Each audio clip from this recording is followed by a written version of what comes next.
다 함께 사도신경으로 신앙 고백하심으로 금요일 새벽을 하나님께 올려드리겠습니다. 전능하사 천지를 만드신 하나님 아버지를 내가 믿사오며 그 외아들 우리 주 예수 그리스도를 믿사오니 이는 성령으로 잉태하사 동정녀 마리아에게 나시고 본디오 빌라도에게 고난을 받으사 십자가에 못 박혀 죽으시고 장사한 지 사흘 만에 죽은 자 가운데서 다시 살아나시며 하늘에 오르사 전능하신 하나님 우편에 앉아 계시다가 저리로서 산자와 죽은 자를 심판하러 오시리라. 성령을 믿사오며 거룩한 공회와 성도가 서로 교통하는 것과 죄를 사하여 주시는 것과 몸이 다시 사는 것과 영원히 사는 것을 믿사옵나이다. 아멘.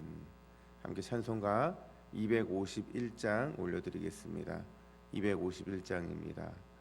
놀랍다 주님의 큰 은혜 우리의 죄를 속하시려 갈보리 십자가 위에서 어린 양 보혈을 흘렸네. 주의 은혜 우리의 죄를 다 씻었네. 주의 은혜 우리의 죄를 다 씻었네. 251장 함께 찬양하겠습니다. 놀랍다 주님의 큰 은혜 우리의 죄를 속하시려 갈보리 십자가 위에서 어린 양 보혈을 흘렸네. 주의 은혜 우리의 죄를 다 씻었네. 주의 은혜 우리의 죄를 다 씻었네. 죄악은 성난 파도같이 우리 영혼을 위협하나 헤아릴 수 없는 주은혜 십자가에서 보이셨네.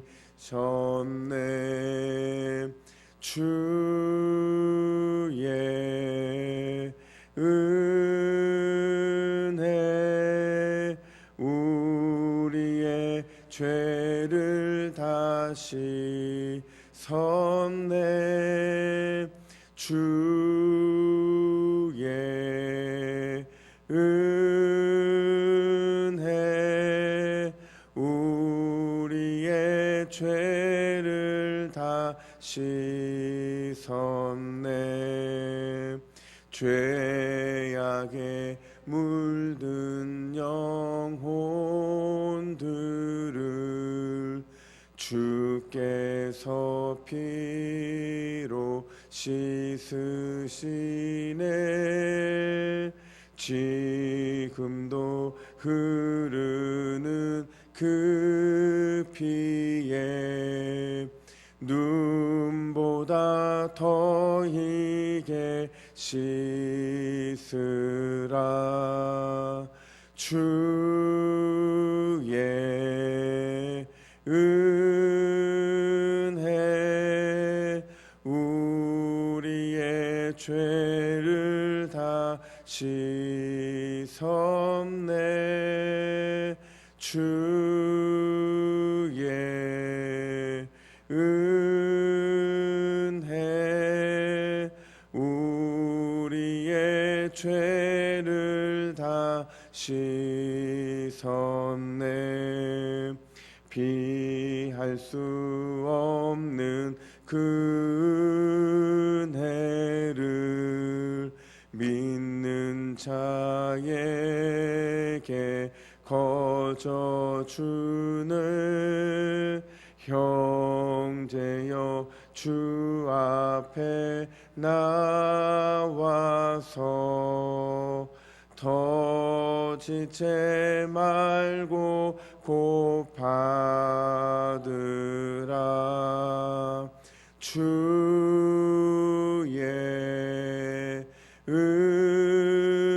은혜 우리의 죄를 다시 섭네. 주의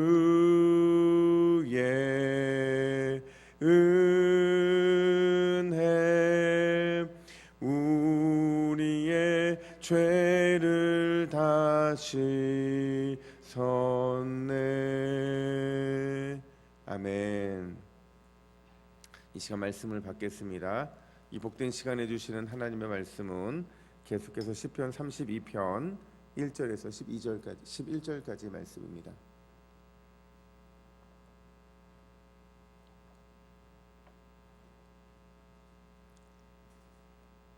시편 32편 1절에서 11절까지의 말씀, 사죄의 은혜를 누리라 라는 제목으로 오늘 말씀을 받겠습니다. 우리 한 절씩 교독하겠습니다. 허물의 사함을 받고 자신의 죄가 가려진 자는 복이 있도다. 마음에 간사함이 없고 여호와께 정죄를 당하지 않는 자는 복이 있도다. 내가 입을 열지 아니할 때에 종일 신음함으로 내 뼈가 쇠하였도다. 주의 손이 주야로 나를 누르시오니 내 진액이 빠져서 여름 가뭄에 마름같이 되었나이다. 내가 이르기를 내 허물을 여호와께 자복하리라 하고 주께 내 죄를 아뢰고 내 죄악을 숨기지 아니하였더니 곧 주께서 내 죄악을 사하셨나이다. 이로 말미암아 모든 경건한 자는 주를 만날 기회를 얻어서 주께 기도할지어다. 진실로 홍수가 범람할지라도 그에게 미치지 못하리이다. 주는 나의 은신처이오니 환난에서 나를 보호하시고 구원의 노래로 나를 두루시리이다. 내가 내 갈 길을 가르쳐 보이고 너를 주목하여 훈계하리로다. 너희는 무지한 말이나 노새같이 되지 말지어다. 그것들은 재갈과 굴레로 단속하지 아니하면 너에게 가까이 가지 아니하리이로다. 악인에게는 많은 슬픔이 있으나 여호와를 신뢰하는 자에게는 인자하심이 두루리로다. 함께 읽습니다. 너희 의인들아 여호와를 기뻐하며 즐거워할지어다. 마음이 정직한 너희들아 다 즐거이 외칠지어다. 아멘. 어떤 교회에 죄에 대해서 꾸준히 설교하시는 목사님이 계셨어요. 그러니까 죄에 대한 설교가 한 주, 두 주, 또 한 달, 1년 반복이 되니까 이제 이게 약간 영적인 피로감이 있는 거예요. 그래서 어떤 성도님이 목사님 찾아와서 이렇게 요청을 하는 겁니다. 목사님, 너무 죄에 대해서 노골적으로는 말씀하지 말아 주십시오. 그렇게 매번 죄만 강조하면 성도들의 마음이 다치게 되고 또 심지어 교회를 떠나는 성도들이 많을 것입니다. 요즘에는 죄를 설교하면 별로 교회 부흥이 안 됩니다. 만약에 그게 어렵다면 죄를 좀 다른 말로 순화해서 그렇게 말씀해 주실 수는 없는지요? 이렇게 요청을 해요. 그러자 목사님이 이렇게 대답을 하십니다. 제가 무슨 말씀인지 이해가 됐습니다. 결국 라벨을 바꾸자는 말씀이시죠? 이렇게 얘기를 하는 거예요. 그러더니 이제 목사님이 일어나셔서 서재 저편에 있는 작은 창고문을 여시고 거기서 쥐약 이 병 하나를 가지고 나오시는 거예요. 그래서 쥐약이라고 써 있는 그 병을 라벨을 떼시고 거기다가 꿀이라는 라벨을 붙이시고서는 이렇게 말씀하시는 겁니다. 요 라벨이 바뀌었으니까 이 꿀 한 잔 드시죠. 무슨 얘기인지 아시죠? 여러분, 오늘 시편 32편의 이야기가 바로 그 얘기예요. 죄는 결코 쉽게 볼 수 있는 건 아니에요. 물론 날마다 죄의 설교가 우리의 영혼을 힘들게 만들고 또 눌리게 만들고 힘들게 하는 것은 맞습니다. 이 목사님이 조금 지혜는 없었던 건 맞아요. 그럼에도 불구하고 성도의 삶에서 고백하지 않는 죄가 얼마나 그 영육의 파괴를 가져오는지, 얼마나 강한 힘을 가지고 있는지는 우리가 살아오면서 참 많이 배웠을 것입니다. 특별히 다윗에게 있어서 평생에 잊지 못하는 죄가 하나 있었잖아요. 밧세바를 범하는 음란죄. 거기에서 머무른 것이 아니라 이 모든 죄를 덮기 위해서 그의 남편 우리아를 무지한 가운데 죽게 만들잖아요. 그러니까 자기의 죄를 은폐하기 위해서 죄를 또 지었죠. 그 죄를 또 계속 가슴에 갖고 있으면서 아무 문제가 없었던 것처럼 살아왔지만 사실 아무 문제가 없는 것처럼 살아온 게 아니었거든요. 죄로 인해서 발생한 열매는 그 열매를 볼 때마다 두고두고 생각이 납니다. 그리고 심지어 누군가가 그 죄를 딱 드러냈을 때 그 마음에 이 묻혀 있었던 영적으로 뭔가 굉장히 눌러 있었던 것이 한번 딱 터지면서 말로 다 할 수 없는 이 내리막길로 팍 꽂히게 되는 거거든요. 지금 그 마음, 선지자 나단으로 인해서 지적받았을 때 자기의 마음에 낱낱이 모든 것들이 드러났을 그때의 심정을 가지고 오늘 시편을 기록하고 있다, 이렇게 얘기를 합니다. 우리가 그 상황에서 다윗이 우리에게 전달하고자 하는 것이 무엇일까 생각을 해보면, 먼저 우리가 기억해야 되는 것이 성도가 회개하지 않는 죄로 인해서 얼마나 큰 고통에 사로잡힐 수 있는가 하는 거라는 거예요. 그러니까 성도 안에 하나님과 결산되지 않는 그 죄가 있음으로 인해서 그 영혼과 몸이 얼마나 고통스러워지는가 하는 것을 다윗이 말하고 있다는 겁니다. 3절과 4절 말씀을 보시면, 내가 입을 열지 아니할 때에 종일 신음함으로 내 뼈가 쇠하였도다. 주의 손이 주야로 나를 누르시오니 내 진액이 빠져서 여름 가뭄에 마름같이 되었나이다. 여러분, 지금 회개하지 않는 죄로 인해서 다윗이 당하고 있는 이 고통은 상상을 초월하는 고통이었던 것 같아요. 3절을 보니까 입을 열지 아니할 때라는 말은 하나님께 내 마음을 열고 회개의 마음을 올려드리지 아니하였을 때 어떻게 되었는가 하는 것을 설명하는 거거든요. 종일 신음하고 온 뼈가 쇠하게 되었다. 뼈는 몸이거든요. 그러니까 종일 신음하고 온 몸이 쇠하게 되었다라는 것은 그 죄책감이 우리의 육체도, 그러니까 영혼만 사로잡은 것이 아니라 육체도 고통스럽게 하였다, 이렇게 말을 하고 있는 겁니다.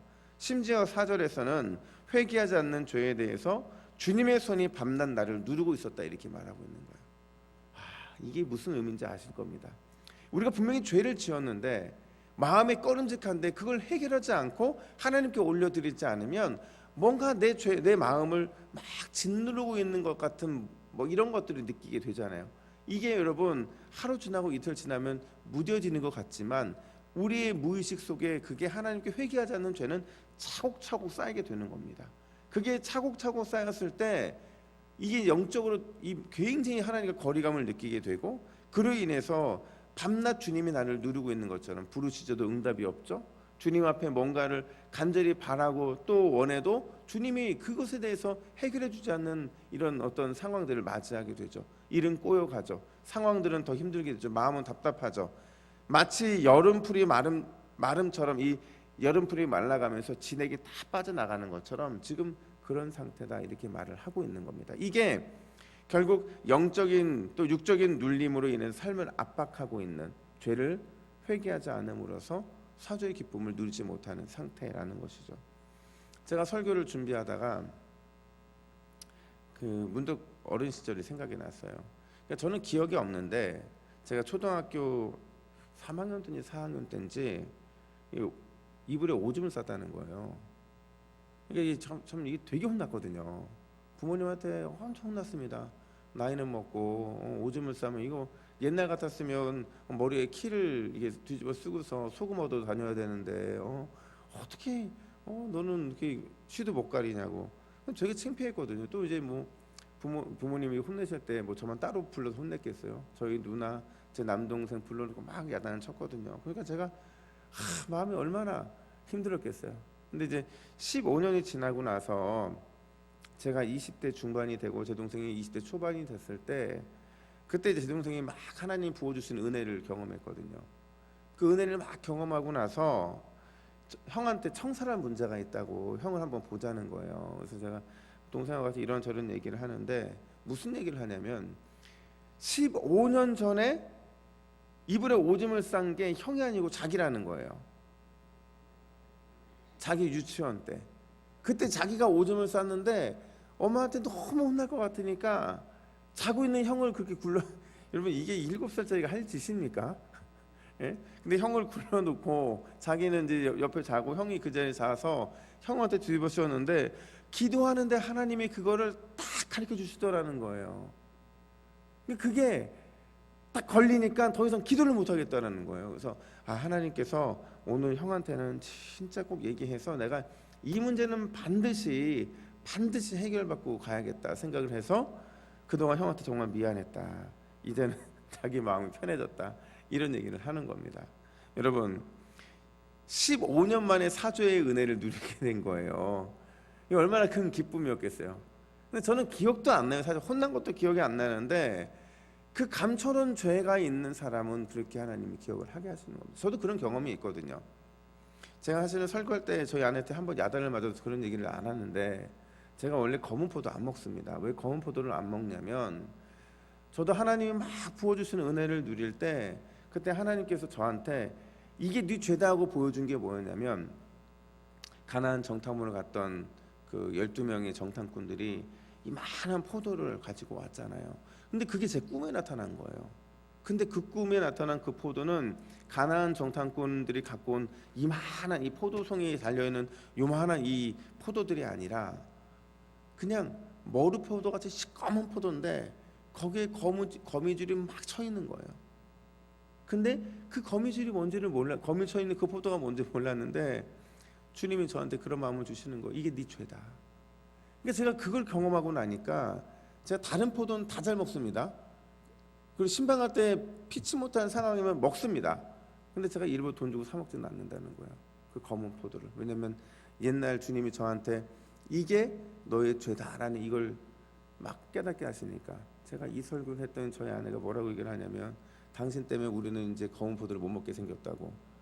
근데 여러분 그게 중요한 게 아니라 이 맺혀져 있는 마음에 이 해결되지 않는 영적인 눌림들, 죄로 인해서 해결되지 않는 이 망가져 있는 마음들이 가장 큰 문제라는 거예요. 여러분 회개하지 않는 죄는 다른 사람은 다 속일 수 있어요. 근데 나 자신과 성령님은 속일 수가 없습니다. 아나니와 삽비라 문제를 생각해 보세요. 언젠가 정산돼야 될 회개라고 한다면 지금 즉시 해야 우리의 영혼이 더 큰 자유함을 누릴 수 있고 그게 성도다운 지혜로운 성도다운 삶의 모습이라는 겁니다. 결국 다윗이 그렇게 눌리다가 나단 선지자가 딱 지적을 하니까 그게 드러나면 진짜 고통 속이 힘들 것 같았는데 오히려 또 자유함을 누리는 거예요. 5절 보세요. 5절 말씀 같이 읽습니다. 시작. 내가 이르기를 내 허물을 여호와께 자복하리라 하고 주께 내 죄를 아뢰고 내 죄악을 숨기지 아니하였더니 곧 주께서 내 죄악을 사하셨나이다. 아멘. 곧 주께서 내 죄악을 사하셨나이다. 여러분 그 다음에 이어서 제가 말씀드리겠지만 회개의 결과는 속전속결이에요. 하나님께서는 그 죄를 인정하고 자복하는 사람에게 아낌없이 속전속결로 모든 죄를 사하시고 그 마음에 평안을 주신다는 겁니다. 할렐루야. 여러분 이런 은혜가 어디 있습니까? 그래서 우리는 오늘 이 시간에 나와서도 늘 기억해야 되는 게 하나님 제가 불의 중에 지은 죄가 있습니까? 내 마음을 짓누르고 있는 죄가 있습니까? 하나님이 응답하시는 기도를 막고 있는 죄가 있습니까? 주님 이 죄의 문제를 해결하기를 원합니다. 이 고백으로 주 앞에 달려나가는 저와 여러분 되기를 예수님의 이름으로 축복합니다. 뿐만 아니라 또 생각해 봐야 되는 게 뭐냐면 회개를 통해서 사죄함을 받는 사람이 누리는 행복이라는 거예요. 속전속결이라고 말씀드렸습니다. 그 속전속결로 해결된 죄의 문제가 우리의 마음에 얼마나 큰 행복을 주는가 하는 거죠. 오늘 본문 1절을 보시면 다윗이 시편을 시작하면서 뭐라고 하냐면 복이 있다 이렇게 말을 하고 있어요. 복이 있다. 여러분 이 말은 뭐냐면요, 바꿔 말하면 얼마나 행복한가 이런 거예요. 얼마나 행복한가. 이걸 두 번에 걸쳐서 1절과 2절에 얘기하면서 여러분 성도들이 이 죄의 문제가 해결되었을 때 얼마나 큰 기쁨, 이 얼마나 큰 사죄의 은총을 누리게 되는지를 다윗은 얘기하고 있는 거예요. 여러분 나를 짓누르고 고통스럽게 하던 죄에 대해서 사함을 얻는 기쁨은요 말로 다할 수 없는 기쁨입니다.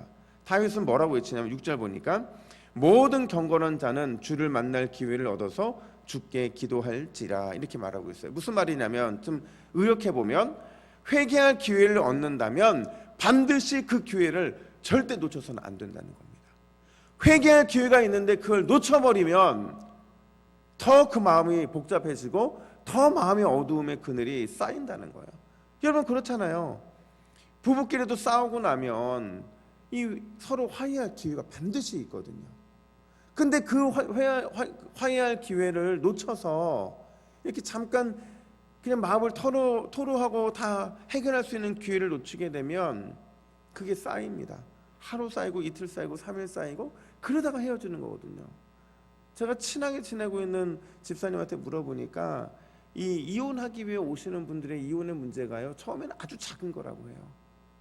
그분이 판사로서 뭔가를 이렇게 할 때 보면 아주 작은 문제 가지고 그 문제로 서로 싸우게 되는데 그 문제가 해결이 안 되니까 법정까지 오게 되는 거라는 거죠. 하나님과도 마찬가지입니다. 그게 여러분 회개할 기회, 이 뭔가 하나님 앞에 내 마음을 토로할 기회가 생겼을 때 아낌없이 해야 됩니다. 주님의 눈물을 원하시면 눈물을 흘려야 되고 가슴을 치기를 원하시면 가슴을 치면서 주님한테 내 마음에 이 회개의 마음들을 올려드려야지. 그 기회를 놓치면 그 기회가 언제 온다는 보장이 없어요. 그만큼 여러분 우리가 눌려 살게 된다는 거죠. 뿐만 아니라 여러분 우리가 회개를 통해서 사함을 얻고 그것도 사함을 통해서 큰 기쁨을 얻는 것, 이게 정말 대단하지만 이것보다 더 대단한 게 뭐냐면요, 사죄로 말미암아 우리가 얻게 되는 은혜의 정도라는 거죠. 얼마나 큰 기쁨과 얼마나 큰 은혜의 것들이 우리에게 임하냐면 7절 보니까 7절 같이 있습니다. 시작. 주는 나의 은신처이시오니 환난에서 나를 보호하시고 구원의 노래로 나를 두루시리이다. 아멘.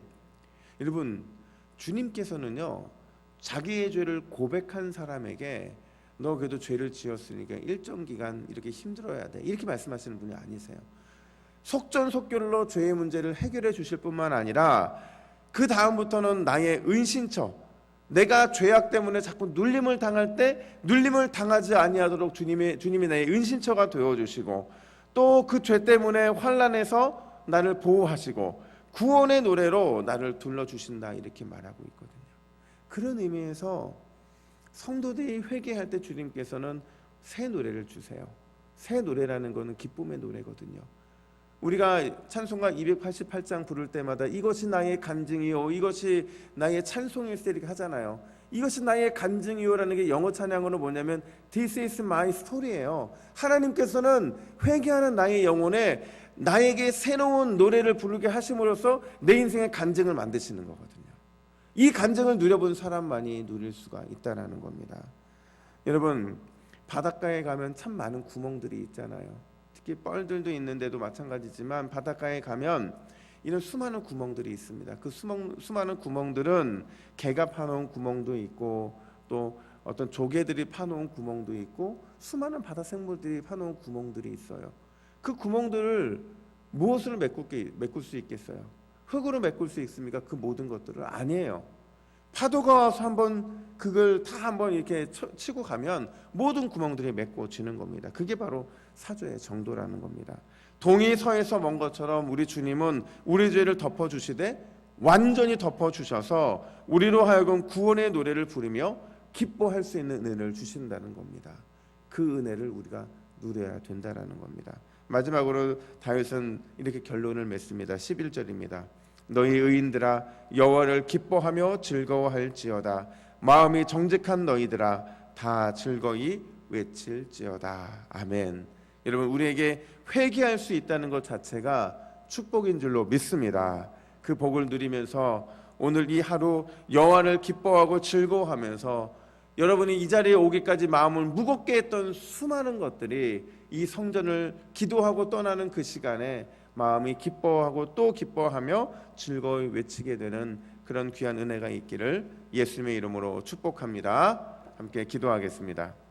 하나님 아버지, 주의 보혈에 의지하여서 날마다 우리의 마음을 주 앞에 자복하기를 원합니다. 주님은 우리의 자복을 기뻐 받으시며 그런 우리에게 날마다 새로운 은혜의 마음과 새 노래를 주시는 줄로 믿습니다. 우리 모든 성도들 죄로 인해서 마음에 근심 걱정 없도록 도와주시고 우리를 동해에서 서가 먼 것처럼 완전히 우리의 죄를 사해 주실 주님의 귀한 은혜를 의지하여서 이 시간 우리의 마음을 토로하며 주 앞에 달려나가는 우리 모두가 되게 하여 주시옵소서. 감사드리며 예수님의 이름으로 기도하옵나이다. 아멘.